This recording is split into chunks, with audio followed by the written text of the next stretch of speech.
সূরা আর-রহমানে আল্লাহ বললেন কুল্লু মান আলাইহা ফানি ওয়া ইয়াবকা ওয়াজহু রাব্বিকা দুল জালালি ওয়াল ইকরাম ফাবিআইয়ি আলাই রাব্বিকুমা তুকাযিবান। জমিনে যা আছে সব ফান, ভ্যানিশ হয়ে যাবে, নিশ্চিহ্ন হয়ে যাবে, শেষ হয়ে যাবে, সব বিলুপ্ত হয়ে যাবে একজন ছাড়া। জোরে বলেন তিনি কে?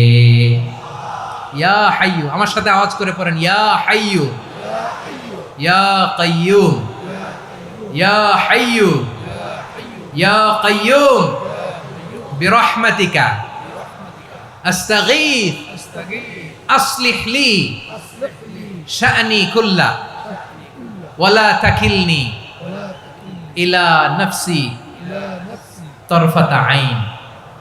এভাবে দোয়া করলে আপনাকে বিপদ মুক্ত করবে কে? এই দোয়াটা কেন পছন্দ আল্লাহর কাছে? কারণ এখানে আল্লাহর দুইটা সুন্দর নাম আছে, গুণবাচক নাম, আল হাই, আল কাইয়ুম, এই দুটো নাম আছে এখানে। আবার এই দুইটা আয়াতুল কুরসির অংশ। আয়াতুল কুরসির শুরু তো এটা আছে না নাই? হ্যাঁ, আছে না নাই? 3 নাম্বার কারণ এটা ইসমে আজম। কোন দোয়াটা ইসমে আজম? যে দোয়া ওসিলায় দোয়া করলে আল্লাহ দোয়া ফেরায় না। অনেকগুলো মত আছে, সবচেয়ে ভ্যালিড মত হচ্ছে এটা, ইয়া হাইয়ু ইয়া কাইয়ুম। এর ওসিলা দিয়ে দোয়া করলে দোয়া কবুল করে কে?